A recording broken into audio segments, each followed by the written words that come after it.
Et salut à tous les amoureux et amoureuses de la chose ludique, c'est Magna Magister en direct de la bibliothèque. Et cette semaine, je me propose de vous comparer tous les jeux, ou presque, des univers Marvel et DC qui ont pu être adaptés dans notre cadre ludique, dans notre passion commune.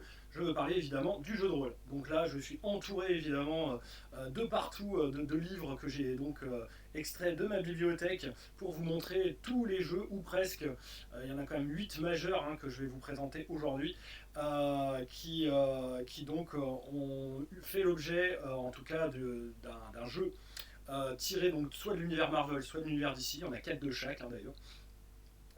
Et donc, je me fais un point d'honneur, en tout cas, à essayer de vous montrer, on va dire, les forces et les faiblesses, on va dire, de chacun, et un petit peu de voir justement entre les deux univers, si vous avez vous une préférence, lequel serait, on va dire, le plus intéressant pour vous, si vous avez évidemment l'intention déjà de jouer dans le genre super-héros, ce qui serait déjà, on va dire, une grande originalité et on va dire quelque chose d'assez ambitieux, parce que voilà, ce sont des univers extrêmement riches qui existent depuis très très longtemps, plus de 80 ans. Après, voilà, on va atteindre quasiment les 90 ans bientôt pour certains. Pour ce qui est enfin oui, déjà 80 c'est déjà pas mal, mais bon, voilà, les 90 ans arriveront bientôt.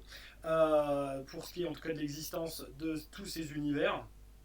Et donc, voilà, moi je vous propose de faire, on va dire, un panorama des jeux qui pourraient, de près ou de loin, vous intéresser si vous aussi vous avez envie de jouer dans ces univers. Suite, par exemple, voilà, parce que vous avez aimé les films, parce que vous avez aimé les séries télé. Il y en a de multiples, évidemment, voilà, sur chacun des univers en question, sachant que je dirais que, on va dire, DC a un petit peu plus l'avantage sur ce point en termes de séries télé, où ils ont eu quand même des séries qui étaient plutôt intéressantes, plutôt de qualité.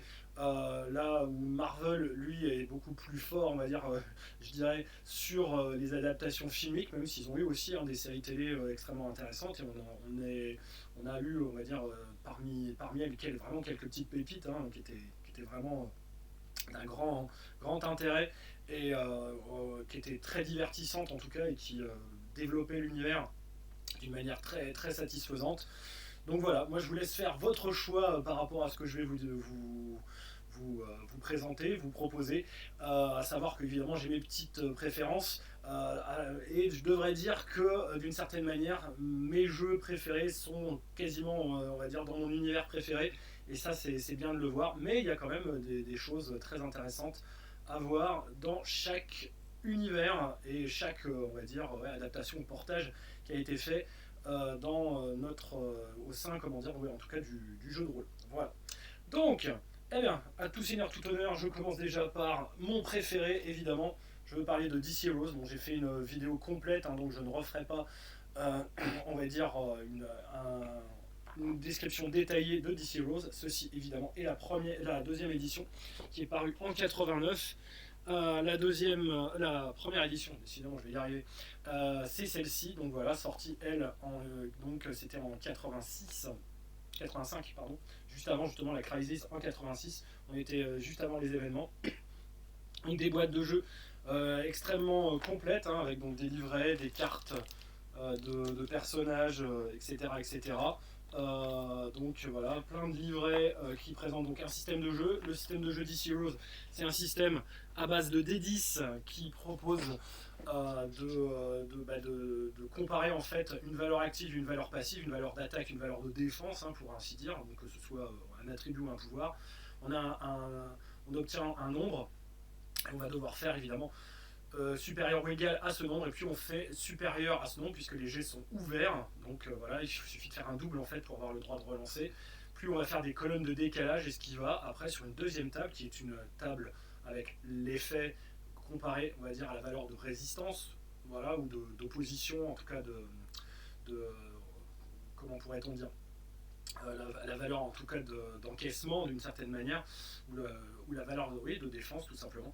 Et ça va nous donner un nombre lui-même qui, on va dire, correspond au nombre de points, on va dire, de vie par exemple perdu, ou au nombre acquis en termes, ça peut être aussi bien d'argent, d'informations, etc. Puisque c'est un système vraiment très très novateur à base donc de tables logarithmiques, réellement très très original, qui permet justement de vous... donc là, je vous montre avec la troisième édition, en évitant que toutes les piles ne tombent pas, parce que comme je vous dis, il y en a partout. Voilà la table d'action, la fameuse table d'action, donc voilà, où on croise les valeurs. La valeur normalement de résultat, avec donc la valeur d'effet contre la valeur de défense, la valeur, on va dire, qu'on oppose justement à cela. Et après, évidemment, on regarde sur une table assez simple, hein, d'équivalent, puisque chaque valeur dans le jeu va avoir une valeur on va dire, en points dans l'univers. Ce qui permet vraiment, en manipulant juste toutes ces valeurs, de justement permettre de tout gérer de manière extrêmement satisfaisante, en gardant, on va dire, dans cet esprit tout ce qui concerne en fait on va dire les différences justement de niveau, les différences comment dire de niveau de puissance, en tout cas de valeur de puissance entre les individus, qui peuvent être énormes, hein, évidemment, justement dans ce comment dire, ce système de jeu. Donc là vous voyez, vous avez par exemple les tableaux qui correspondent là ici aux valeurs en argent. Donc chaque valeur en AP correspond évidemment à une valeur en argent, ou au niveau de temps est pareil. Vous avez par exemple un équivalent, si vous avez une valeur de 3, ça correspond à 30 secondes. Donc ça, c'est vraiment des marqueurs qui sont très, très synonymes, très, on va dire, représentatifs justement de ce qu'étaient les systèmes de super-héros. Il y en a beaucoup qui se sont inspirés justement de ce système. Il y en a encore un aujourd'hui, hein, qui s'inspire justement de ces tables, on va dire, de paramètres, comme moi je les appelle, de ces tables en fait donc d'équivalent entre, on va dire, des valeurs de jeu et des valeurs, on va dire, physiques dans le monde réel, qui permettent, on va dire, donc de gérer, on va dire, vraiment tous les paramètres dus, on va dire, au pouvoir, aux différentes actions, etc. Donc que ce soit distance, vitesse, donc valeur en argent, etc. Et c'est vraiment, on va dire, le point extrêmement original du système, qui est retraduit par ce biais dans le système de jeu. C'est vraiment des game design extrêmement intéressants. Donc dans la gamme d'ici, il y avait eu d'excellents suppléments, hein, qui étaient parus, donc en particulier le fameux supplément sur les Watchmen, qui est vraiment magnifique. Voilà, si vous aimez Watchmen, je ne saurais que trop vous le conseiller. Il y a eu donc une version un peu plus abordable du jeu, sous la forme de Batman Role-Playing, qui était voilà, une version un peu plus édulcorée, si je puis dire, un peu plus prête à l'emploi, pour jouer vraiment dans l'univers de Batman, mais s'il y avait quasiment tout le système qui était tout de même développé dedans. Il y avait également un atlas qui était plutôt intéressant, un supplément sur la magie, évidemment, aussi extrêmement... parce que l'univers magique, évidemment, dans l'univers d'ici, est très important. Voilà, des guides divers et variés sur les différentes équipes. Là, c'est le guide sur la Justice League. Et un que j'ai acquis récemment, celui-là je ne l'ai pas montré dans ma précédente vidéo, donc c'est un guide sur vraiment tous les gadgets. Donc voilà, vous avez la description de tous les gadgets, de près ou de loin, d'à peu près tous les personnages de l'univers d'ici. Voilà, par exemple, vous voyez, puisqu'on les Boomerang, par exemple, de Captain Boomerang, hein, de la Suicide Squad, pour ceux voilà, qui aiment quelque peu l'univers filmique, et en tout cas qui ont apprécié, comme moi, justement, surtout le film, le Suicide Squad 2, hein, parce que le Suicide Squad 1 est évidemment à oublier. Donc voilà, ça c'était pour DC, puisque c'était le premier, donc il méritait en tout cas d'être mis à l'honneur en premier. Et donc après, nous allons passer dans les années 90, et dans les années 90, il y a eu, donc après Mayfair, puisque c'était Mayfair, hein, pour cette adaptation, il y a eu donc WEG, Western Game, qui a pu mettre au point sa propre adaptation en la personne, si je puis dire, de DC Universe. Voilà, une adaptation donc, je trouve assez maligne justement du système D6 de Star Wars, donc avec des dés spéciaux que voici.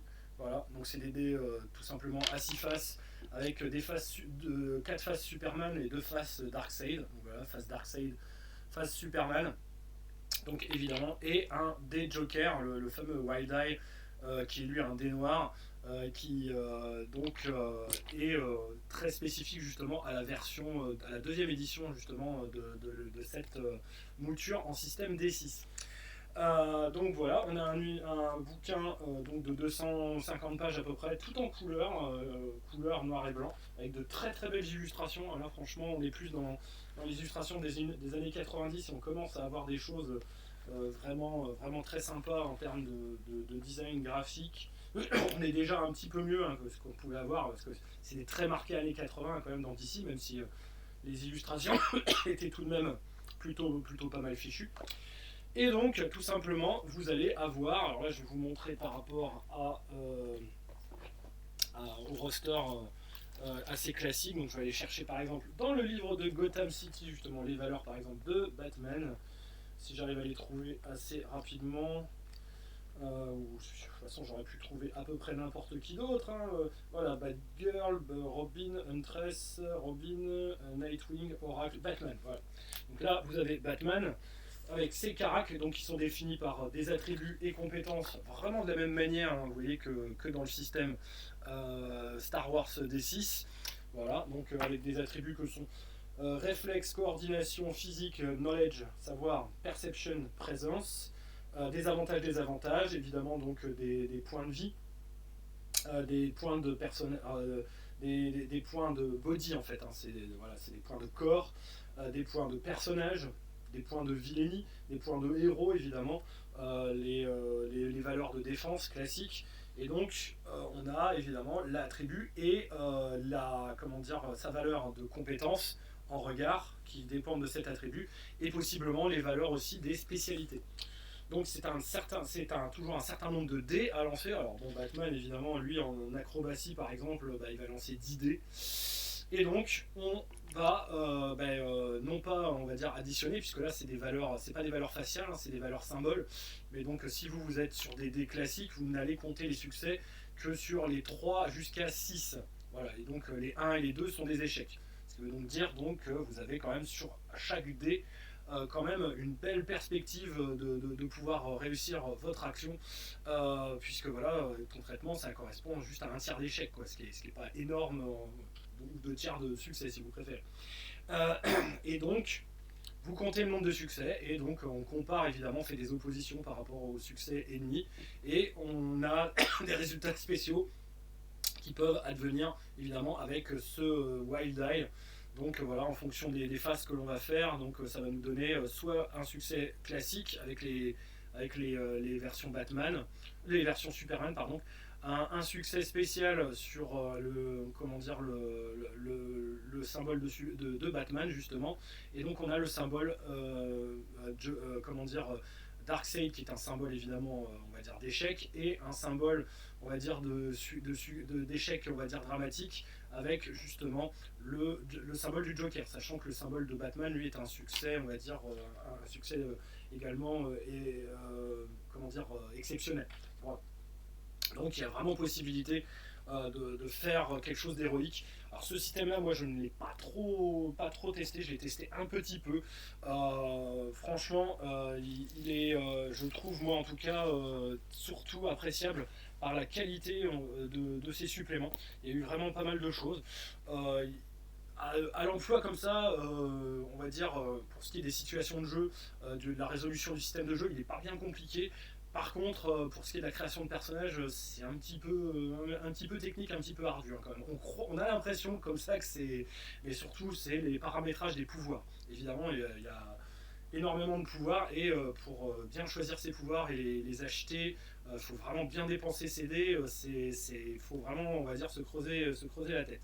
Ça, il n'y a pas de doute. Mais vous avez eu plein de suppléments vraiment super sympas que vous pouvez même acheter Et ils sont vraiment pas chers à trouver. Autant le livre de base, lui, et certains de ses suppléments sont vraiment très durs à trouver et sont très chers. Autant voilà, vous avez par exemple ces petits guides là, un guide sur donc Metropolis et un guide donc sur Gotham City, qui sont vraiment très très bien fichus. C'est vraiment comme un guide touristique, un guide factuel, où vous avez à peu près tout, avec un minimum en fait de technique, de jeu, voire même presque pas du tout, qui vous est donné. Et donc, si vous voulez avoir un panorama très rapide de chaque ville, des 2 villes mythiques, on va dire, de l'univers d'ici, c'est ces petits suppléments-là, moi, que je vous conseille. Voilà, c'est des suppléments donc de combien. Ah bah évidemment, il n'y a pas la pagination, sinon ce serait trop drôle. Si elle est là, il fallait la trouver. C'est des livrets un petit peu de 150 pages. Donc ça, DC Universe, c'est 99 déjà. Donc voilà, ils ont eu quand même la licence avec DC Heroes pendant très très longtemps. Donc après, évidemment, il y a des suppléments de villes avec plus donc ce qu'on appelle un roster, c'est-à-dire la description évidemment pas de la ville, mais en tout cas des héros qui habitent la ville, que sont donc pour Gotham City et pour Metropolis. Donc Metropolis, le livre est un peu plus, on va dire, fin que celui pour Gotham City. Metropolis, ouais, ça nous fait donc 96 pages, là où Gotham City fait quand même 160 pages. Donc, voilà, le guide de Metropolis est moins cher que celui de Gotham City, il est plus recherché celui-ci. Et en tout cas, vous avez vraiment, si vous voulez jouer, comment dire, dans l'univers de Batman, ce guide-là, surtout celui de Gotham City, est vraiment très sympa pour avoir, on va dire, la description des PNJ. Mais voilà, après, leurs statistiques sont en système, évidemment, DC Universe. Après, nous avons donc des guides, comment dire, d'équipe, donc le guide sur la GLA, le guide également donc sur la GAC. Alors, ces deux-là, ils valent une fortune, vraiment. Ils sont très très recherchés, surtout celui sur la GSA. Il a vraiment beaucoup augmenté. Celui sur la GLA, il est également, on va dire, recherché, mais moins que celui sur la GSA. Surtout en ce moment avec, on va dire, la série justement comment dire, ah mince, sur justement la GSA, ça y est, son nom va m'échapper. J'ai un trou de mémoire affreux. Sur cette série qui est plutôt pas mal justement. C'est pas Wonder Girl, ça va me revenir. C'est pas Supergirl non plus, c'est l'autre. Ça me revient pas. Voilà, donc ça va me revenir peut-être dans le courant de la. Mais là j'ai un trou de mémoire sur Stargirl. Voilà, purée, c'était le temps que mon cerveau se remette en route. Mais dans les noms de super-héroïnes, on peut s'y perdre.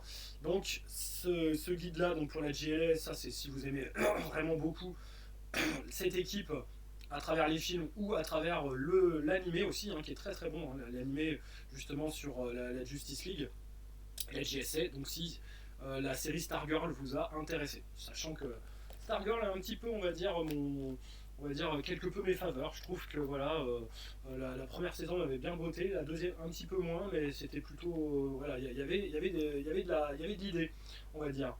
Même si bon, pour ce qui est de l'univers d'ici, voilà quoi, je trouve que la Doom Patrol et Titans restent les meilleures séries que vous pourrez avoir dans l'univers d'ici en tout cas. Et les films, vous oubliez. Franchement, les films, à part, on va dire, la Snyder Cut de Justice League, le reste, c'est un peu oubliable. Voilà.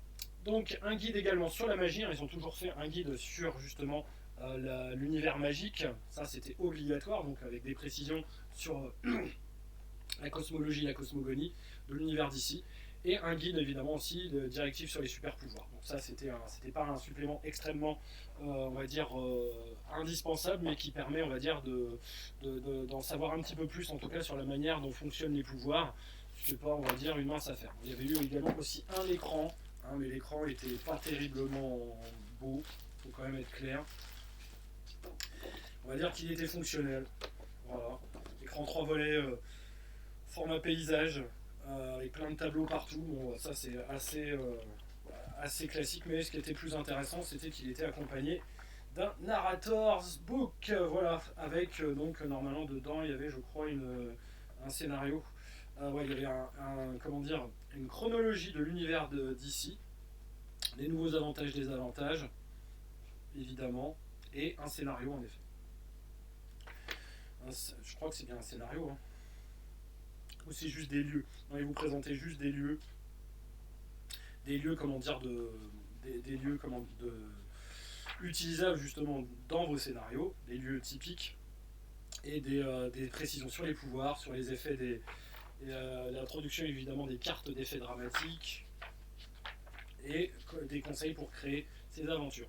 Moi je trouve que franchement au niveau des designs des personnages, c'est simple, mais c'est plutôt. Ouais, si, il y avait bien une aventure. Donc Arcane Mayhem. Voilà.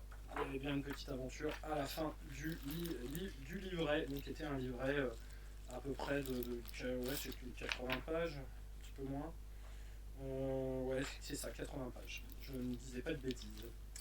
Voilà, voilà. Donc ça, c'était le jeu d'ici des années 90. Enfin, fin des années 90, début des années 2000. Qui, comme pour son prédécesseur, DC Heroes, était très très dur à trouver. Alors après, on va passer dans l'ordre sur le troisième univers d'ici. Je ne dis pas de bêtises, normalement. Alors peut-être que est-ce que l'autre est un petit peu postérieur parce qu'ils sont peut-être sortis. Ah, ils sont sortis à peu près en même temps. Hein. C'est ça qui est assez intéressant à voir. Ouais, c'est dans les années donc 2010 cette fois-ci. On a eu donc deux jeux. Alors le premier d'entre eux, je vais vous le présenter en premier, c'est DC Adventures que voici. Voilà, donc là, un excellent travail au niveau graphique, ouais, en plus avec une couverture d'Alex Ross. Bah, tous les suppléments en fait sont des couvertures d'Alex Ross. Faut être clair là-dessus, ça en jette quand même plutôt pas mal, voilà, sans surbrillance de l'écran, merci. Donc là, bah, c'est purement et simplement l'adaptation du système D20, donc le système Mutant and Mastermind en fait, pour l'univers d'ici. Donc ils l'ont un peu réajusté tout de même, je crois que c'était à partir de la deuxième ou la troisième édition de Mutant and Mastermind, je crois que ça doit être ça. Euh, En tout cas, ils en ont fait quelque chose, je pense, de jouable. Moi, je ne l'ai jamais testé comme tel parce que je n'aime pas, on va dire, le système des vins. Voilà à quoi ressemblait à peu près un personnage. Je vais vous montrer après les feuilles, évidemment, et les bouquins d'univers qui, eux, sont vraiment excellents par contre. Pour cette mouture-là, c'est vraiment l'aspect univers qui est très très bien décrit, je trouve, qui est très très synthétique et très très abordable. Donc voilà, vous avez directement en fait les caractéristiques qui sont, c'est directement en fait les bonus qui sont lisibles. C'est pas les valeurs de carac avec leurs bonus dérivés.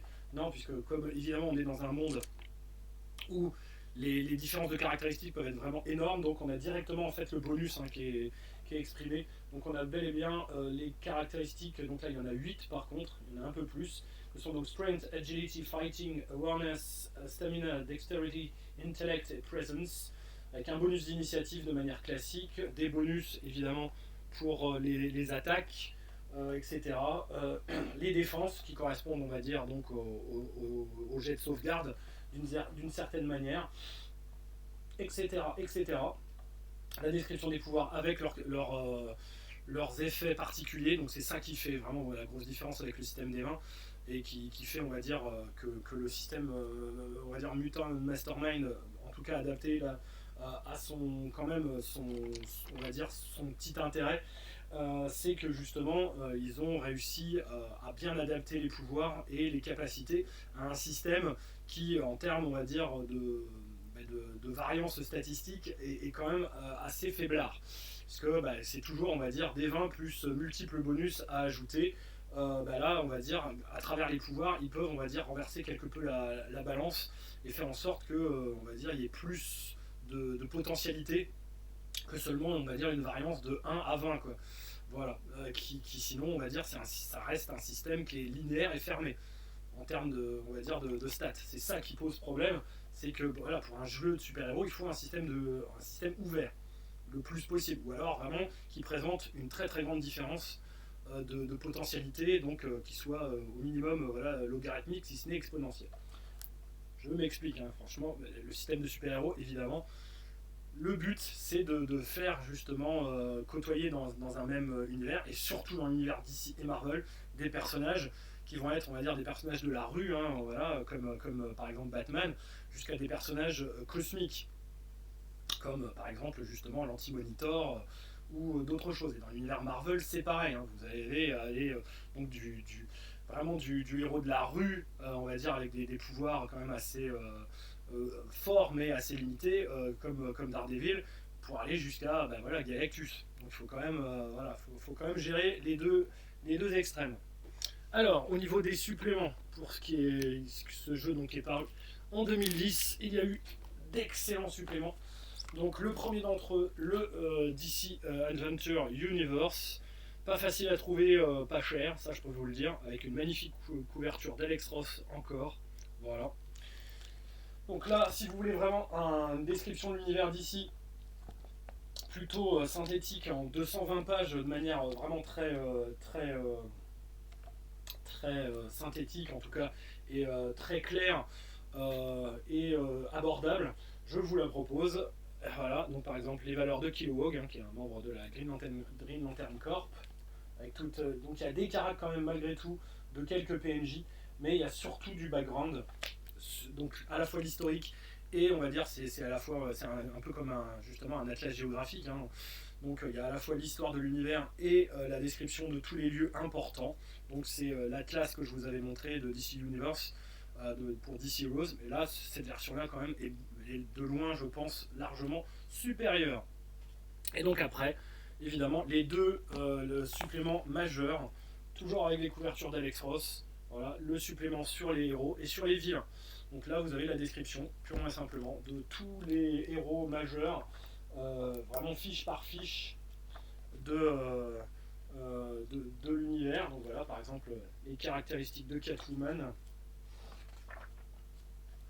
Voilà à quoi ça ressemble dans l'univers en question, avec Chameleon Boy donc par le menu, par ordre alphabétique.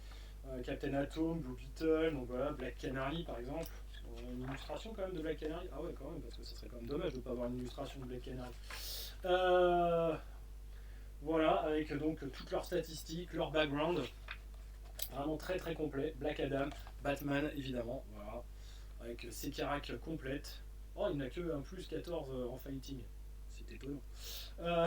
Comme vous voyez, voilà, en termes d'attributs, c'est quand même voilà, la disparité. Quand vous dites que vous, dans votre attribut de force, vous êtes content quand vous avez un plus 4, lui il a plus 14 de base. Voilà. Donc, il faut quand même se dire que l'adaptation en système des vins a été faite, mais a été faite dans la mesure du possible, vraiment en adaptant bien à l'esprit des super-héros et à ses spécificités en termes justement de différences, de très grosses différences comment s'appelle, de potentiel, de pouvoir, de niveau de puissance. Voilà, le Reverse Flash par exemple, voilà, Phantom Stranger. D'ailleurs, en plus, il y a des héros et des vilains, en fait, ils sont mélangés. Ils sont par ordre alphabétique, mais il y a héros et vilains qui sont mêlés à l'intérieur des livres. Voilà. Donc, par exemple, Superman, voilà, avec son bonus de plus 19 en force. Je vous dis pas quelle stat ça doit faire, ça, si on calcule. Voilà, c'est plutôt stamina plus 14, etc. etc. Bon, c'est quelque peu démesuré, vous en conviendrez, mais bon, c'est vraiment dans cet esprit-là. Le deuxième, qui moi me plaît beaucoup plus en termes de système, et que j'ai d'ailleurs utilisé avec énormément de plaisir pour faire une campagne justement à Gotham City, qui s'appelait donc Gotham Knights, les nuits de Gotham. En fait, il y avait un jeu de mots évidemment aussi, entre Gotham Knights et Gotham Knights. Voilà, les Chevaliers de Gotham aussi, qui est un groupe, d'ailleurs ça va faire l'objet d'une série télé. Je sais pas ce que ça va donner, parce que là franchement, je commence à avoir peur, que quand j'ai vu le teaser, j'ai failli tomber de ma chaise. Bref, comme dirait l'autre, c'est un peu dans l'air du temps, et l'air du temps n'est pas bon, il sent mauvais. Donc voilà, j'ai vraiment très très peur. Ce qu'ils ont fait sur les personnages et sur, on va dire, voilà, toujours cette volonté d'être un peu progressiste à tout prix et à tout craint. En tout cas, voilà, il y avait une série à l'époque qui, elle, faisait l'unanimité. C'était kitsch à mort, c'était pas terrible, mais bon, tout le monde la regardait, c'était trop bien. C'est Smallville, qui ne vaut pas par, on va dire, le fait que ce soit l'adaptation de la série télé, mais parce que c'est une adaptation du Cortex System, l'une des nombreuses adaptations du Cortex System, donc de chez Margaret Weiss. Voilà, il y a eu d'autres adaptations, d'ailleurs il y a eu une adaptation de l'univers Marvel que je vais vous présenter ensuite, parce que là ben, c'est le dernier d'entre eux que je vais vous présenter pour l'univers d'ici.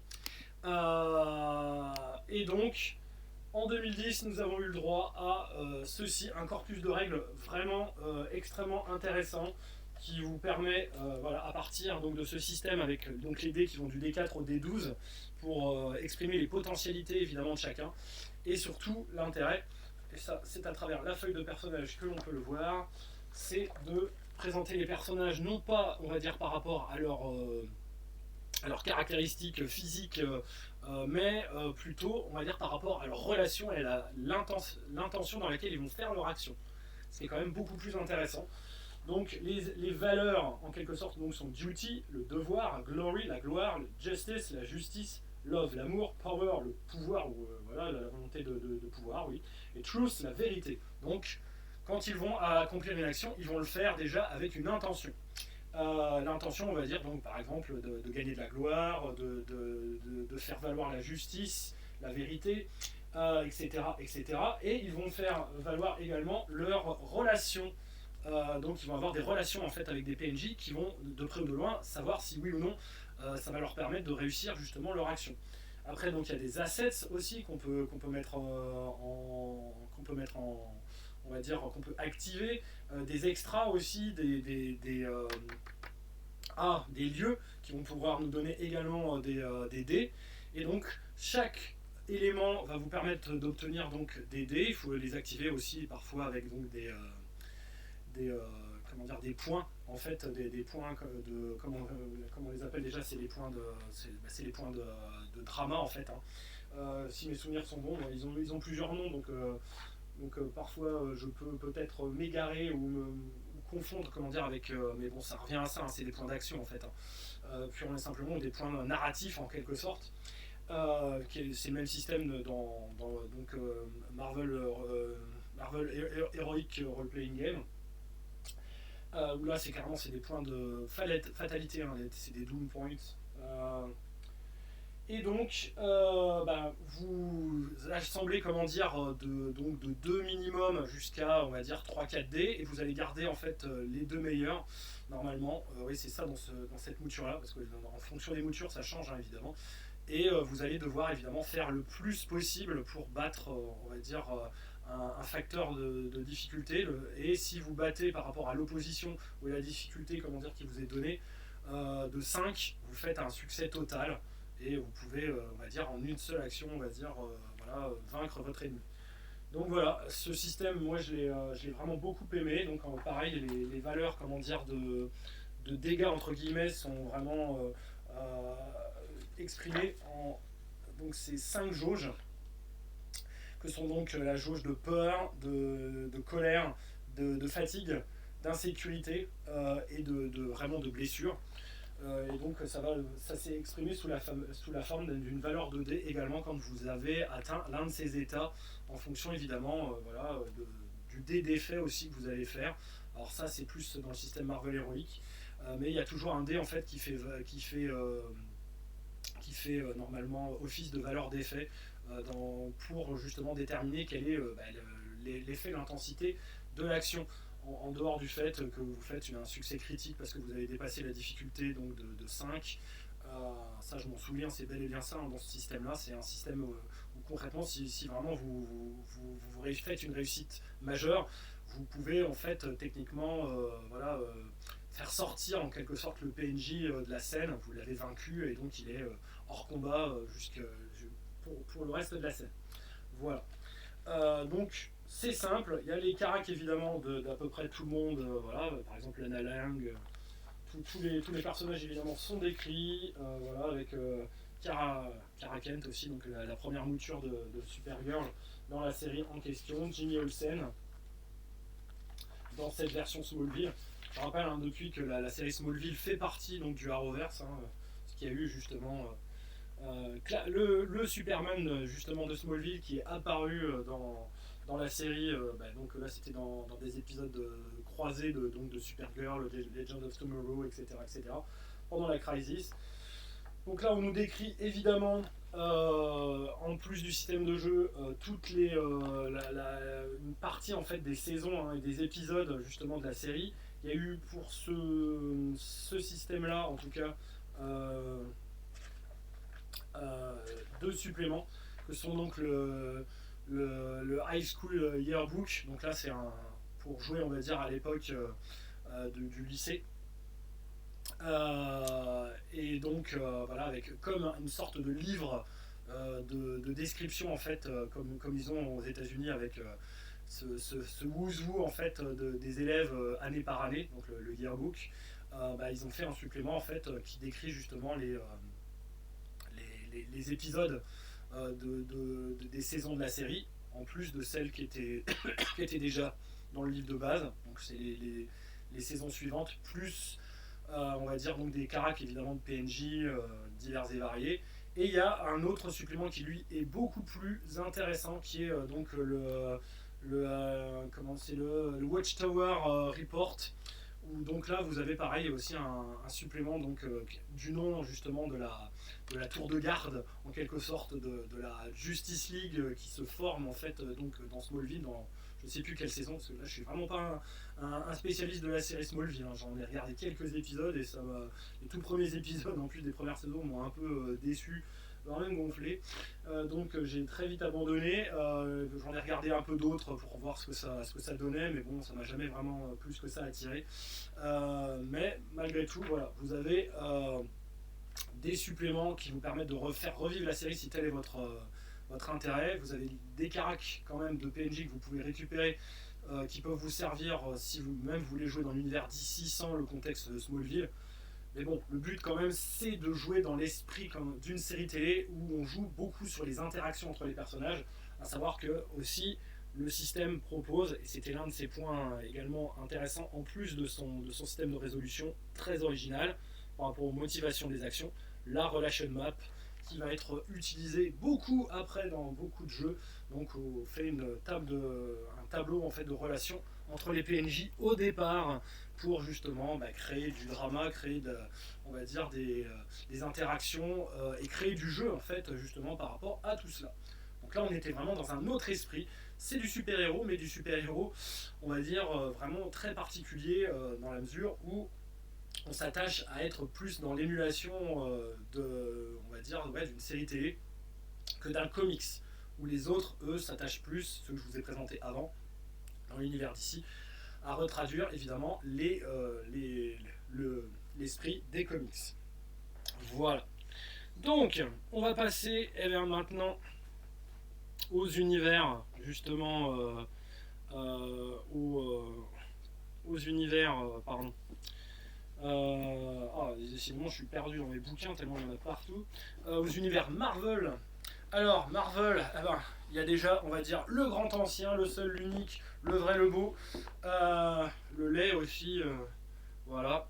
Le Marvel Super Heroes, donc chez TSR, qui était paru chez Schmidt France pour nous. Voilà. Donc cette boîte-là, je pense que à peu près tout le monde, ou de près ou de loin, l'a connue. C'est voilà, la fameuse boîte jaune qui était un petit peu vide, il faut quand même le reconnaître. Voilà. Donc il y avait là-dedans des dés, des jetons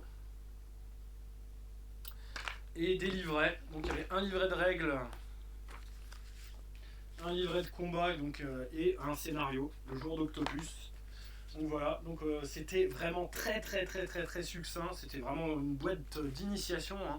Il y avait des plans aussi, voilà, donc le plan pour jouer évidemment le scénario, et les fiches évidemment aussi de personnages. Vous proposez évidemment prioritairement, puisqu'il n'y avait pas le système de création de personnages hein, dans cette mouture-là, il fallait la boîte avancée. Et la boîte avancée n'est jamais sortie en français, évidemment. Et donc, vous étiez quand même, vous aviez la possibilité de choisir entre ces 8 héros. Voilà, donc Captain Marvel, hein, version Monica Rambeau, attention. Captain America, The Thing, Spider-Man, Mr. Fantastic, Red Richard, Invisible Woman, la torche humaine, Human Torch, et Serval, ce fameux Wolverine. Voilà. Donc en plus, dans ma boîte en question, j'avais réussi à récupérer l'écran. Voilà, l'écran qui va me permettre de vous montrer justement à quoi ressemble le système de jeu. Alors c'est un système en fait qui se base sur les dessins. On a quand même des caractéristiques, voilà, qui sont elles exponentielles, donc qui vont de 0, facteur 0, faible, sachant que le faible correspond à 2, le médiocre à 4, le normal à 6, le supérieur à 10, l'excellent à 20, le remarquable à 40, le remarquable à 30, pardon, l'incroyable à 40, le fantastique à 50, le monstrueux à 75, l'inhumain à 100, le facteur X à 150 et le classe 1000 à 1000. Donc voilà, là vous avez vraiment quand même déjà une échelle exponentielle et avec une table à double entrée, donc en fonction du jet de dés que vous allez faire, vous allez déterminer quelle est la difficulté de l'action. Et donc par exemple si vous êtes on va dire normal, donc si vous avez ce qui est équivalent en termes de potentialité à 6 dans le système, eh ben, vous allez pouvoir techniquement en faisant on va dire voilà 50, vous avez 50% de chance de réussir une action de difficulté normale. Et après évidemment si vous êtes on va dire dans la gamme au-dessus de 80, vous allez pouvoir réussir donc ce qu'on appelle une feat. Alors, ça s'appelait feat, donc c'était une tâche ou une action, hein, tout simplement une prouesse. Je crois que c'est le terme en VF, c'était prouesse. À 80 ou plus, donc voilà, vous avez techniquement 20% de chance de réussir une action, on va dire, difficile. Donc là, c'est vert, c'est une action facile, moyenne. Et l'action rouge, donc qui elle est très difficile, techniquement, vous êtes obligé donc de faire plus de 98 à 100 pour réussir dans cette catégorie-là. Et tout est basé là-dessus. Donc c'est vraiment un système descend, table, on va dire, à double entrée à descend. Le système n'était pas compliqué, il était facile d'emploi. Après, il y avait des tables évidemment de résultats de combat à partir des mêmes paramètres, hein, en fonction des couleurs.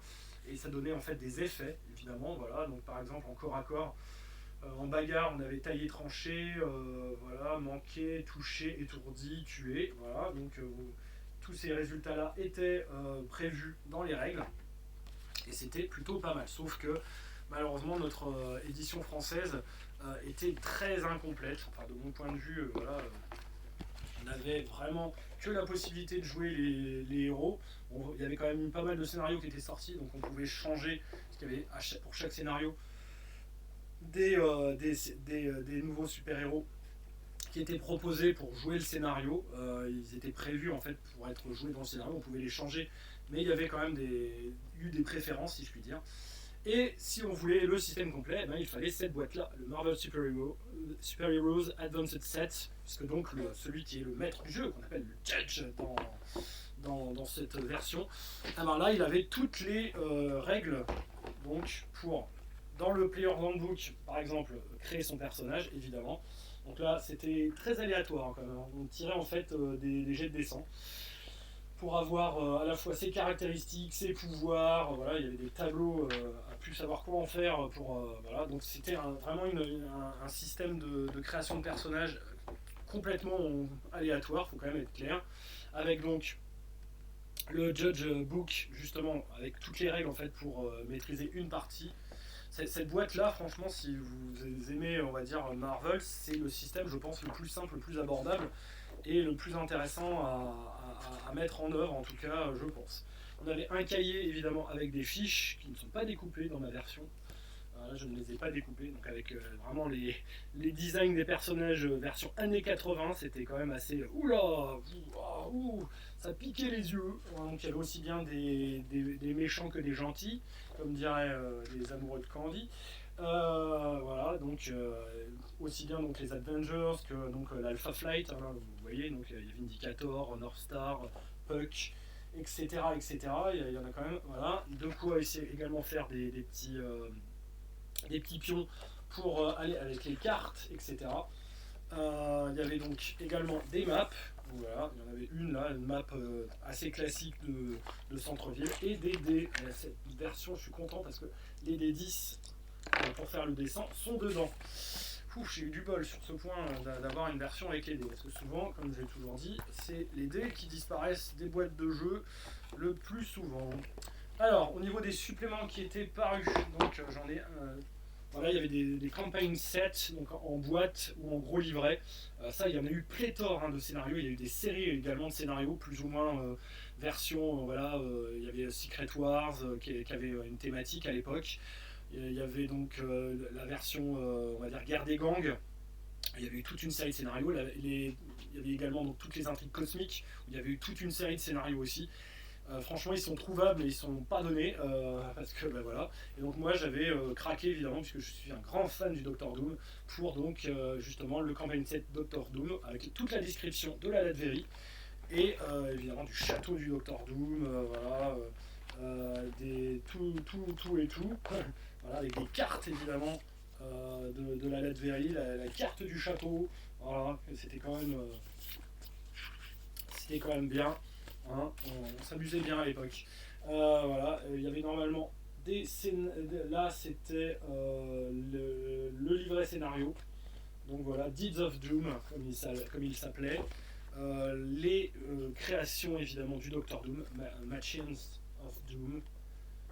Voilà, toute la technologie développée par le Doctor Doom pour vous donner plein d'idées de scénar pour faire n'importe quoi. Et donc la description du domaine tout simplement. Voilà. Donc la description du Docteur Doom lui-même, de tous ceux qui sont évidemment autour de lui et également donc, de son territoire, la Latverie. Voilà. Il y en avait eu pareil pour par exemple pour une grosse boîte comme ça, pour les X-Men, pour énormément de choses, pour Spider-Man, il y en a une aussi qui existe. Mais surtout, les suppléments qui étaient les plus intéressants pour, on va dire, tout maître du jeu qui se respecte, c'est les fameux Marvel Universe, les Gamers Handbook. Donc là, voilà, c'était comme des fichiers. Donc là, celui à qui je l'ai racheté les avait perforés pour les mettre en classeur. Moi, je trouve que c'est trop dangereux de les mettre en classeur, donc je les ai gardés comme ceci. Et donc vous avez par le menu de A à Z la description de tous les PG, tous les personnages en fait à l'époque, puisque c'est version années 80, je rappelle, pour cette version de Marvel Super Heroes. La date d'ailleurs de Marvel Super Heroes, que je revois ça, parce que je vous dise donc Marvel Super Heroes Basic Set, Marvel Super Heroes Advanced Set, donc celui que je vous ai présenté, la première édition, donc c'est 84, l'Advanced Set il est de 86, et donc donc Marvel comment dire, Gamers Handbook. Alors ils sont les Gamers Handbook. Gamers Handbook, ouais, c'est dans les fins des années 80. C'est on va dire 88, 90, 92. Il y a des updates en plus, donc des mises à jour des caractéristiques. Voilà. Donc vous les avez sous cette forme-là. Il y en a donc pléthore, comme je vous disais. Voilà, par exemple avec les Célestes justement, puisque donc on a eu notre film sur les Éternals, donc les Célestes, donc Arishem le judge dont il parle justement dans le film, qui est vraiment pas terrible, soit dit en passant, il est décrit déjà là-dedans, c'est des personnages qui existent depuis très très longtemps. Donc vous avez eu le volume 1 donc de Abomination à Dreadnought, le volume 2 donc de Hell à Mad Dog, voilà, pareil, donc c'était sous forme de fiche, voilà, Kingpin, Juggernaut, voilà, le Hobgoblin, etc., plus des choses un peu moins connues, voilà, le Grandmaster, il a quand même changé par rapport à la version qu'on voit dans comment ça s'appelle, dans Thor numéro 3, dans le Thor, comment il s'appelle déjà, c'est le numéro 3. Voilà, c'est le film numéro 3. J'arrive plus à me souvenir du sous-titre, décidément j'ai vraiment la mémoire qui flanche, je dirais l'autre. Le Marvel, donc Gamer Handbook of Marvel Universe volume 4, donc de Matt Finker à Sentry, voilà, avec par exemple Red Ghost, Possessor qui est pas très connu, Oil, Odin, voilà, donc vous voyez à quoi ressemblait Odin dans les années 80, c'est quand même pas celui qu'on a vu en film, faut quand même être clair là-dessus. Ah oui, c'est Thor Ragnarok, ouais, ça y est, ça m'est revenu. J'ai ça me revient toujours, mais il faut un petit temps. Serpent Society to Zax, donc là c'est la fin, voilà, on est le tome 4. Donc en 4 tomes, on a vraiment la description de quasiment tous les voilà, avec Vision par exemple, Valkyrie. Donc vous voyez, c'est pas non plus la même hein, qu'on a eu dans voilà, Ultron, voilà à quoi il ressemblait dans les comics des années 80. Titania, donc ça c'est pour ceux qui ont vu la série, donc les Inhumans, qui est, paraît-il, pas un grand succès. Hein. Surtur, donc on a vu aussi justement dans Thor Ragnarok. Voilà à quoi il ressemblait. Bon, je pense qu'il était quand même plus classe dans le film, hein, on est bien d'accord. Voilà, et on a après ensuite les updates. Donc il y a voilà, l'update 89, donc on a tous les personnages qui ont été revus et corrigés par rapport à leurs stats qui sont également présentés. Voilà, le Mandroid, Kubik, Iron Man Armor. Voilà, comme il y a des nouvelles. Voilà, le Hellfire Club qui n'a pas encore été trop introduit, on va dire, donc, dans le MCU, mais qui l'a été, on va dire, à travers le film X-Men. Hein. C'était on avait les membres du Hellfire Club, voilà, dans le X-Men First Class, mais bon, ils en ont pas beaucoup plus parlé que cela, voilà, donc avec les statistiques de chacun. Donc pour l'instant, nous, on a juste eu le droit à Ice Queen et Ma Frost qui ont été décrits, et donc Sébastien Shaw, qui était d'ailleurs plutôt bien campé. Voilà. Donc Marvel Universe Update 90. Pareil, donc là c'est que des updates. Voilà. Donc que des remises à niveau de caractéristiques. Plus quelques nouveaux PNJ. Voilà, on a Hell ou Hella. Voilà. Pareil, la version est quand même assez différente hein, par rapport à Thor Ragnarok. La version 91. Voilà, ils sont de plus en plus fins hein, d'ailleurs. Voilà. Avec donc pareil encore des remises à niveau. Donc Modoc, alors là c'est Modam en plus, c'est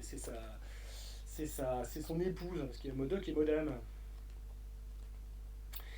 Et oui, si. Donc Modoc qui a fait l'objet d'un dessin animé, paraît-il, qui défraie quelque peu la chronique, mais qui n'a pas eu beaucoup de succès. Et donc l'update de 92. Voilà. Donc ça, pareil, c'est des suppléments qui ont quand même leur intérêt dans la mesure où ils décrivent tout de même tous les personnages. Bon, évidemment, dans leur version années 80, donc on peut dire que c'est un peu, quelque peu périmé, que ce soit en termes esthétiques ou en termes évidemment de BG, hein, ça a beaucoup évolué depuis la fin des années 80, c'est évident. Mais si vous voulez retrouver un petit peu le charme et que de ces années 80 et que Marvel Super Heroes est un jeu que vous avez encore et que vous avez envie de remettre à l'honneur parce que le système de jeu est vraiment très tout à fait on va dire abordable et très simple pour jouer justement dans l'univers Marvel, même si bon je vous conseillerais quand même de vous procurer le Advanced Set hein, sinon vous ne pourrez pas créer vos personnages tout en réduisant un petit peu l'aléatoire on va dire dans le système de jeu, ça pourrait vraiment être pas mal. Alors après, dans l'ordre alphabétique, si je puis dire, dans l'ordre on va dire d'apparition, nous allons passer à alors que je n'en oublie pas. Si j'en ai oublié, j'ai oublié. Ah si, Marvel Universe, voilà. Marvel Universe, une version que j'ai testée. Et qui est vraiment, on va dire, pas mal dans la mesure où il y avait pareil aussi énormément des suppléments. Il y en a eu quelques-uns. Donc là, c'est, on va dire, directement la firme Marvel qui a fait, on va dire, un système de jeu sans hasard, uniquement avec des gestions en fait de points, en fait des gestions de ressources, gestion d'énergie. Donc voilà à quoi ressemblait la feuille de jeu. Donc cette version est de 2003. Voilà, 2003 plus donc les suppléments. Donc c'est vraiment une version qui est très peu connue, qui n'a pas eu beaucoup de succès, qui était, on va dire, vraiment destinée plus, je pense, en termes on va dire de cible pour les fans de comics qui voulaient vraiment revivre un peu les histoires des comics et qui ne connaissaient pas justement plus que cela le jeu de rôle. Il est très abordable en termes de système de jeu, mais c'est comme je le disais, un système à gestion de ressources. Alors, vos personnages sont définis par des caractéristiques, donc sont intelligence, strength, ability, speed, durability, qui vont donc de 1 à 10. Il y a deux facteurs, donc des points en quelque sorte, donc c'est des points de fatigue en fait, des points de résistance mentale et des points de vie, hein, donc ceux qui sont marqués en rouge. Et donc vous allez utiliser en fait ces potentialités pour chacune de vos actions. Vous allez en fait mettre des jetons en fait d'énergie pour dire à quelle intensité évidemment vous voulez faire votre action pour essayer donc de la réussir. Et donc c'est un système qui est très player friendly, hein, parce que vous ratez très rarement votre action, sauf évidemment en cas d'opposition contre quelqu'un. Voilà. Donc voilà, les points d'énergie sont différents en fonction de si vous avez un personnage qui est plutôt physique ou plutôt mental. Et donc voilà, ils le mettent, hein, de toute façon, il est sous mental, avec le petit trait par exemple ici qui est marqué I, que c'est un personnage qui est basé plus sur l'intelligence. Et donc vous avez des pouvoirs, des modificateurs qui vont vous donner des bonus, etc. En fonction de l'équipement, des circonstances ou des capacités des gadgets, des équipements, etc. Et donc le but évidemment c'est de, sur la table d'intensité, alors elle est où la table d'intensité des actions, si je la retrouve. Voilà, ils vous disent, ils vous expliquent comment on répartit évidemment pour son attaque, sa défense. Donc on doit évidemment être assez stratégique. On prépare en fait sa feuille de personnage. Donc sa feuille de personnage, on joue généralement ça avec c'est des billes, hein, c'est des billes chinoises ou ce genre de choses, pour justement répartir son énergie. Et bien, c'est un peu stratégique, hein, quand même. Faut pas non plus penser que c'est complètement, on va dire, niais, on va dire, simple et idiot. Il y a quand même, on va dire, il y avait quand même quelque chose de pensé derrière tout ça. Moi, je sais que je l'ai utilisé, mais bon, voilà, il faut quand même avoir un petit sens tactique et puis bien avoir compris comment fonctionne le système de jeu. Ce qui est très positif, on va dire, là-dedans, c'est donc surtout la description de tous les PNJ, évidemment, que l'on peut jouer directement, hein. Donc moi j'avais proposé d'ailleurs, quand j'y avais fait jouer, j'avais refait le terrible duo câble-domino, enfin câble mystique en fait, Red Mystique qui se faisait passer pour Domino. C'était plutôt voilà, domestique comme on l'appelait chez nous. Ça rappellera des souvenirs à certains. Et donc pour faire vraiment des scénarios spéciaux. Mais bon, une fois qu'on l'a testé, voilà, on est revenu sur des systèmes plus classiques, parce que c'est vraiment assez déroutant sur pas mal d'aspects. Voilà, donc la table de résistance, voilà, à quoi ça ressemble la table de résistance et de difficulté. Ça a l'air de faire peur comme ça, mais pourtant, voilà, le système est vraiment très original, mais à l'emploi, ouais, comme je vous disais, très player friendly quand même. Et on va dire, voilà, je pense qu'on peut s'en lasser assez vite une fois la découverte et l'originalité passée de la chose. On a plus envie évidemment de jeter des dés, comme là il n'y a pas de hasard, c'est vraiment un système de dépense de ressources avec des ressources qui vont se recharger à chaque tour, qu'il va falloir redépenser. Et donc si vraiment on est assez malin et que le personnage est vraiment beaucoup plus débrouillard et beaucoup plus puissant, ça se sent tout de suite, on va dire, voilà, on fait vite en fait le tour de la mécanique et du système. On sait comment un peu le détourner et le craquer. Les suppléments étaient aussi plutôt intéressants. Donc on avait donc un supplément sur les X-Men, un supplément sur donc Hulk et les Avengers. Il y a un supplément qui n'est jamais sorti non plus, et que j'avais réussi à trouver en PDF sur Spider-Man. Donc le supplément sur les X-Men, bah, vous avez toute la description justement des X-Men, des nouveaux pouvoirs, des nouveaux lieux, etc., etc. Voilà, vous avez là par exemple les plans de l'astéroïde M. Donc il y a pas mal de petites choses quand même intéressantes si vous aimez l'univers Marvel, pour compléter quelque peu, servir de matériel. Et vous avez en fait les potentialités quand même de chacun, puisqu'ils sont notés sur 10. Donc c'est un peu comme des notes. Donc vous savez quels sont, on va dire, leur niveau de puissance, leur pouvoir, etc. Donc voilà, là, celui-ci sur les X-Men et celui-là donc sur Hulk, avec les différentes versions de Hulk, justement. Vous avez un tableau, on va dire, avec les différentes versions de Hulk. et voilà, les présentations des Avengers et de leurs ennemis.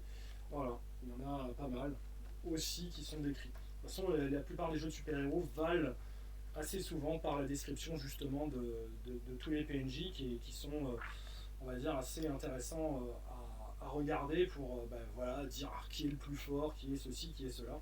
Donc voilà, par exemple, vous avez un gros scénario sur Kang, justement, qui va être le méchant probablement de la phase donc 4, si je ne m'abuse, oui, c'est bien la phase 4 du MCU, et qui donc, phase 5, je ne sais plus. Franchement, je m'y perds. Bon, en tout cas, la phase actuelle, en tout cas, Kang va probablement être puisqu'il a été introduit en plus dans la série Loki, il va donc justement constituer le grand méchant, je pense, de la suite, comment dire, des films.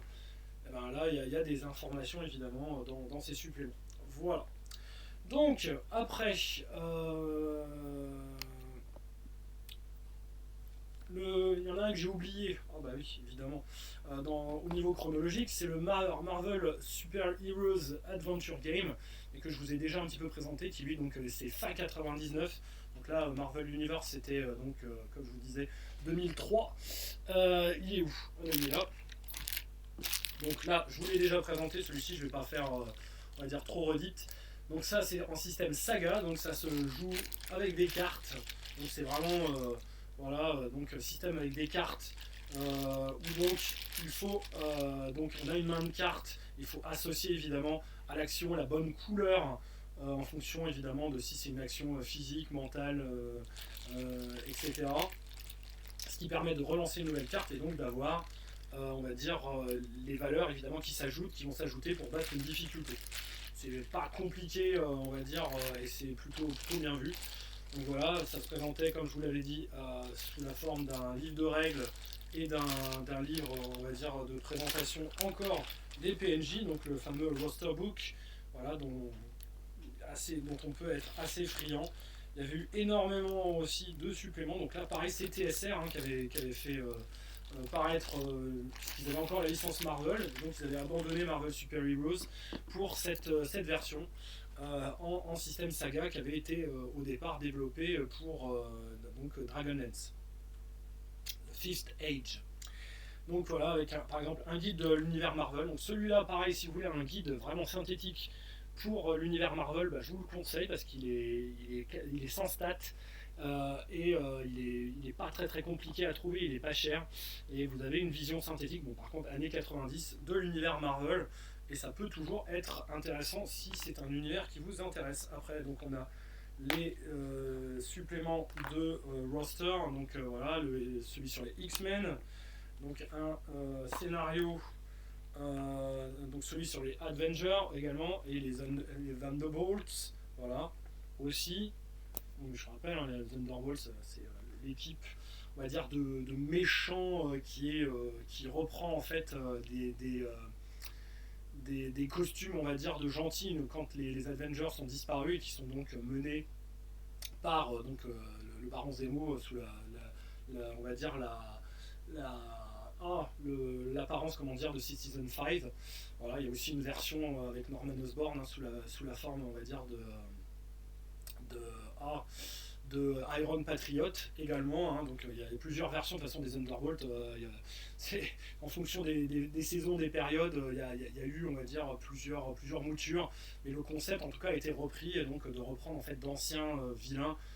Quand les Avengers avaient disparu et qu'il fallait protéger l'humanité, les vilains se sont reconvertis sous la forme des Thunderbolts pour faire le sale boulot. Donc Avengers Master of Evil featuring encore Thunderbolts, justement, les combats contre justement les Master of Evil. Et donc il y a eu un supplément également sur les 4 fantastiques que je n'ai pas parce qu'il est cher à trouver, mais bon voilà. Et donc scénario et pareil livre de présentation de PNJ. On est dans le classique pour ce qui concerne, on va dire, ce genre de choses. Donc ça, Marvel donc Super Heroes Adventure Game, c'était donc fin des années 90, donc 98, 99. Voilà. Et donc, l'avant-dernier dont je vais vous parler, ce qui est un de ceux que j'ai bien aimé également, puisque il est aussi en Cortex System, c'est le Marvel Heroic Role-Playing Game, donc toujours chez Margaret Weiss, Cortex System, donc, qui a fait également le système pour la série Firefly, pour aussi la série sur les cambrioleurs, Leverage, c'est comme ça qu'il s'appelle je crois, qui visiblement était plutôt pas mal. Donc là vous avez un livret qui est à la fois un livre de règles et qui propose également aussi ce qui s'appelle un event, c'est-à-dire donc une situation avec des PNJ et des PJ jouables. Donc en fonction évidemment de la version que vous prenez, vous allez donc justement avoir plus ou moins de matériel. Donc là, on a le livre de base avec l'event de base qui s'appelle Breakthrough, qui est donc là plus contre il vous propose donc de vous battre en fait contre plein de super vilains qui étaient en prison, on va dire dans le rift, dans le, oui c'est le raft, oui c'est ça. Donc la fameuse prison qui est montrée dans Civil War, et donc avec le helmet, le shield pardon, qui était derrière tout ça, des formations professionnelles, hein. Le helmet c'est l'équivalent du shield dans mon univers de super-héros versus. C'est pour ça que ça m'est revenu à l'esprit comme ça. Et donc voilà, description donc, de plein de PNJ qui sont barrés de prison. C'est pour ça que d'ailleurs que l'event s'appelle Breakout justement. Ils sont la malle quoi. Hein.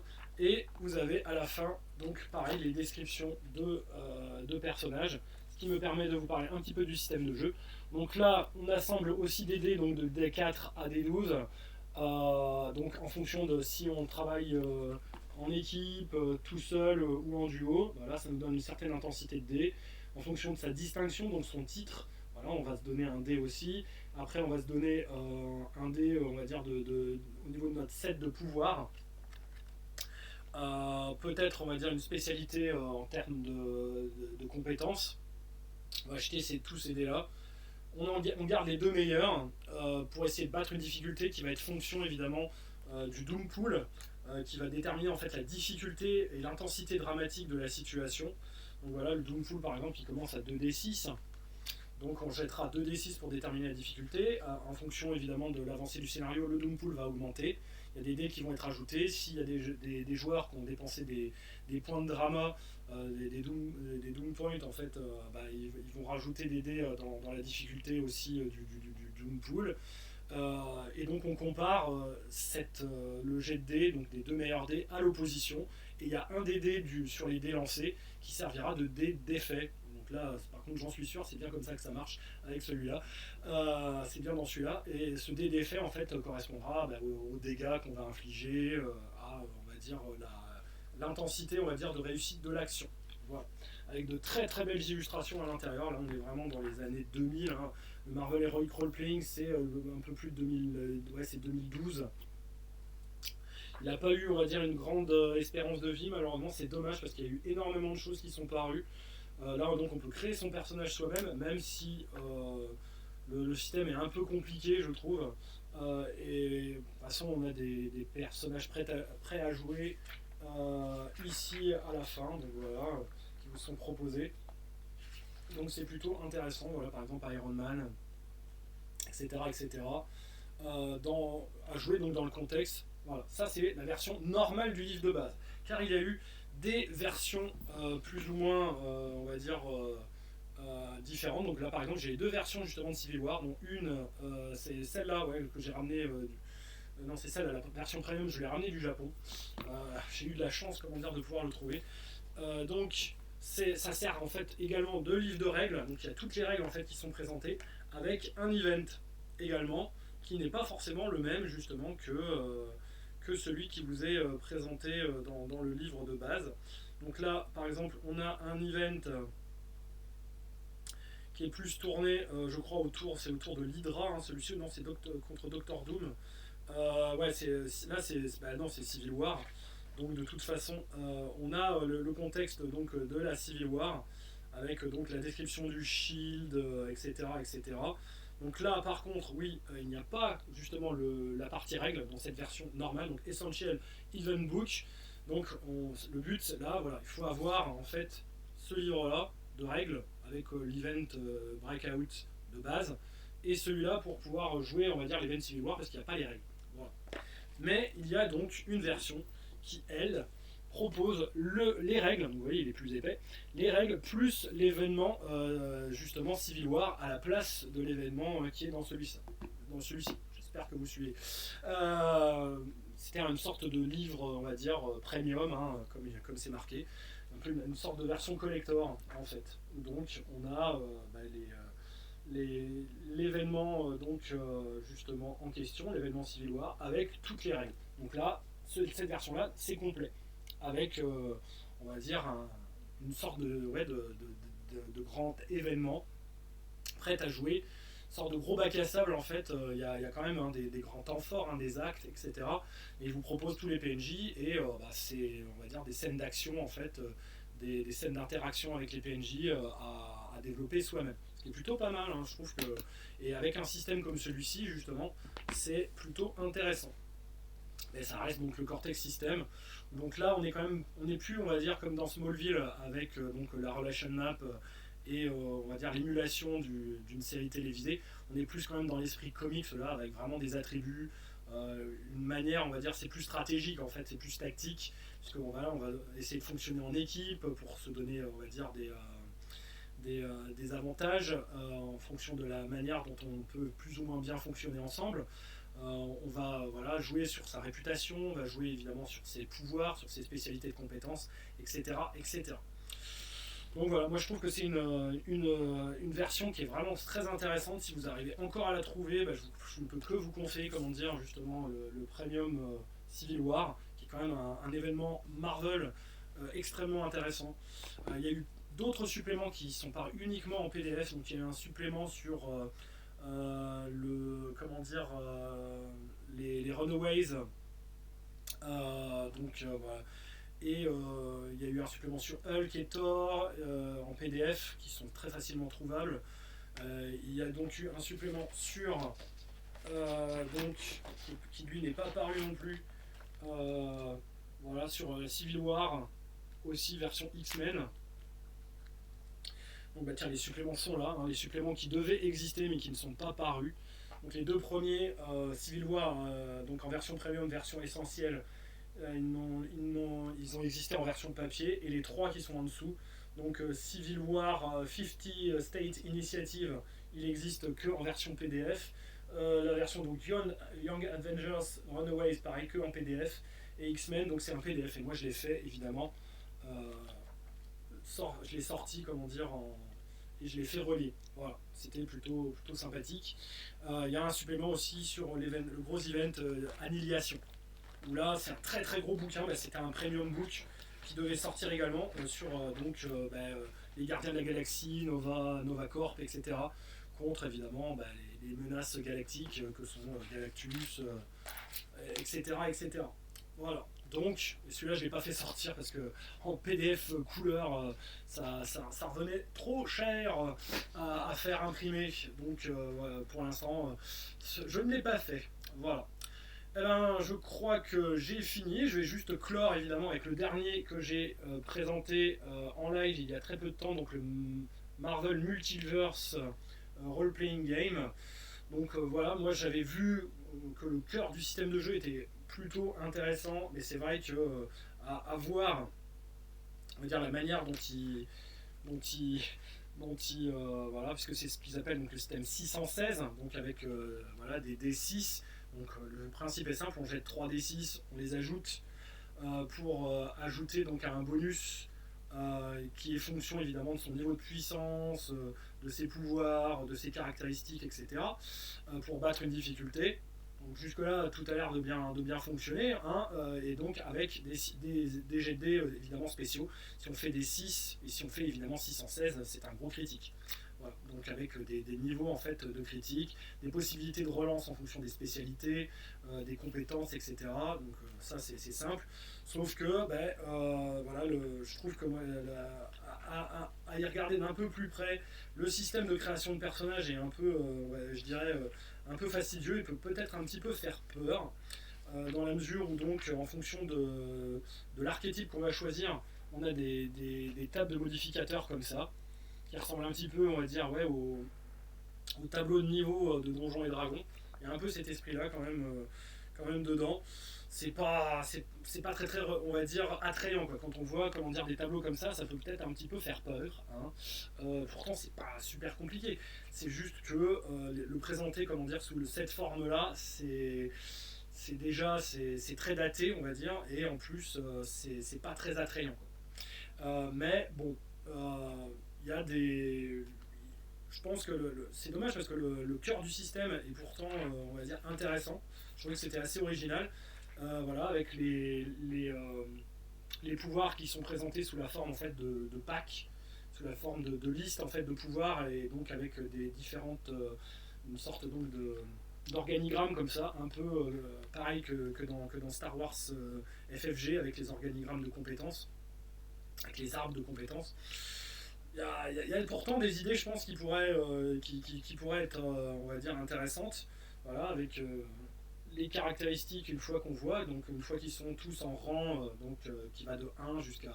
Je crois que c'est juste. Ils proposent jusqu'à combien jusqu'à 25. Ouais, donc là, on a les personnages, on va dire, en rang 15 pour ce qui est des PNJ. À savoir que. Il va falloir quand même créer des personnages rang 1 parce que le scénario qui est proposé, donc Hunter Hydra, et pour des personnages de rang 1, pas pour des personnages de rang 15, sinon il va falloir vraiment bien adapter en face. Bon, c'est possible après, il suffit de prendre les stats qui sont proposés, mais du coup, ça va faire que des personnages quand même de rang équivalent, ils vont se regarder en chien de faïence pendant quand même pas mal de temps, hein. En termes de système de jeu, puisqu'on a une variance qui est quand même assez moyenne, voilà, qui fait une jolie courbe de Gauss, parce qu'en lançant 3d6, on va avoir des résultats, on va dire, moyens beaucoup plus souvent, donc dans les gammes, pour 3D6, je dirais de 8 à 12 à peu près, en moyenne, donc ça va être ça. Donc vous allez avoir une moyenne, bel et bien une moyenne de, comment, d'à peu près, donc oui, enfin je disais 8 à, oui, si 8 à 12, je disais 8 à 12, non 8 à 12 c'est pour le D20, mais c'est l'habitude. Mais donc une moyenne donc je dirais ouais, de 7 à 7, 9, 10 voilà, pour 3D6 qui va être beaucoup plus on va dire régulière voilà, en termes de variance. Je vais y arriver. Mais malheureusement on va dire par rapport à des stats on va dire à peu près équivalentes, va y avoir toujours à peu près statu quo quoi, en termes de niveau de puissance. Ce qui fait que ça va être très très dur à moins on va dire d'avoir certaines tactiques ou certaines idées de pouvoir un personnage en tout cas à niveau de puissance équivalent se battre on va dire de manière significative. C'est ça, parce que le système est donc bien nivelé, mais à la limite trop bien nivelé d'une certaine manière, en tout cas je le trouve dans cette mouture là. Voilà. J'espère ne pas avoir été trop confus, mais là on suis déjà quand même à quasiment 1h20 de vidéo et ça commence un petit peu à fatiguer. Voilà. Donc oui, j'ai confondu en effet voilà, comment dire, les moyennes statistiques entre le D20 et les 3D6. J'en suis désolé. Voilà. Pour le D20, la moyenne statistique c'est bel et bien à peu près 11 et des poussières. Pour on va dire 3D6, voilà, c'est plutôt 9-10 quoi, à peu près. Voilà, donc non, je ne me suis pas trompé. Ce n'est pas la peine, comment dire, de le remarquer ou de me faire on va dire, un commentaire à ce sujet. J'en suis bien conscient, c'est juste moi qui perds la boule, comme le vieux rôliste que je suis, de temps en temps. Voilà, donc c'était pour ce Marvel versus DC. Donc on peut au final se dire, voilà, vraiment ceux qui sont les plus, on va dire, marquants pour moi en termes de système de jeu. Donc je dirais en dehors donc évidemment de DC Heroes, pour lequel je suis un fan inconsidéré. Donc voilà, DC Heroes là, à travers la 3e édition, qui brille. Smallville RPG, évidemment aussi en termes de système de jeu, pour émuler justement on va dire une série télé, plus voilà, série télé super-héros que vraiment esprit comics. qui est vraiment très très satisfaisante. Et je trouve également, moi, voilà, Marvel Heroic, qui reste voilà, le pendant adapté, on va dire, plus à une version comics, justement, du système Cortex, qui déjà est très très bon en système Smallville, euh, pour lui donc gérer les relations entre les personnages. Mais là, vous avez vraiment le top, je pense, pour moi, du système de jeu héroïque, euh, avec vraiment on va dire une mécanique de résolution très originale, et très narrative finalement, qui est très satisfaisante pour justement gérer les disparités entre les différents niveaux de puissance, qui est souvent le gros souci dans les jeux de super-héros, il faut quand même se le dire. Voilà. Donc, Marvel et DC arrivent à égalité, selon moi, parce qu'ils ont chacun eu, on va dire, leur plus faible et leur plus fort. Mais voilà, les deux meilleurs, malgré tout, selon moi, en termes de mécanique de jeu, ils ont chacun, on va dire, leur adaptation, pour l'un et pour l'autre. Donc, je pense qu'on peut sur ce point arriver à un match nul, une égalité entre les deux univers, même si j'ai une petite préférence pour l'univers d'ici, finalement, voilà, je dois l'avouer. Donc j'espère que vous aussi, vous pourrez y trouver votre compte, que si vous avez besoin d'informations supplémentaires sur ces jeux, n'hésitez pas à poser des questions en commentaire, n'hésitez pas à aller sur le Discord pour également poser des questions ou en discuter directement. Voilà, je vous répondrai volontiers comme d'habitude. Et donc, voilà, c'était Magna Magister pour la grosse vidéo de la semaine. Mettez donc des commentaires, abonnez-vous, mettez des pouces pour m'encourager. J'espère que voilà, ça n'aura pas été trop long, trop confus. J'ai essayé tout de même de vous présenter voilà, ce qui me semblait être le plus intéressant sous ce format-là en tout cas. Parce que faire une vidéo sur chaque jeu, ça aurait été, je pense, peut-être on va dire, pas trop. Enfin, du moins, ça avait moins d'intérêt pour moi. Alors que là, en les comparant de cette manière, il y avait quand même beaucoup plus, je trouve, d'intérêt, et ça vous permettait, vous, de vous faire directement votre idée à travers, on va dire, voilà, les forces et les faiblesses de chacun à l'intérieur même de la même vidéo. Voilà, donc si vous voulez jouer dans l'univers Marvel ou dans l'univers DC, ça c'est vous qui voyez. Vous avez chacun vos préférences. Moi je vous ai dit en tout cas ce qui traînait on va dire, en termes de jeu.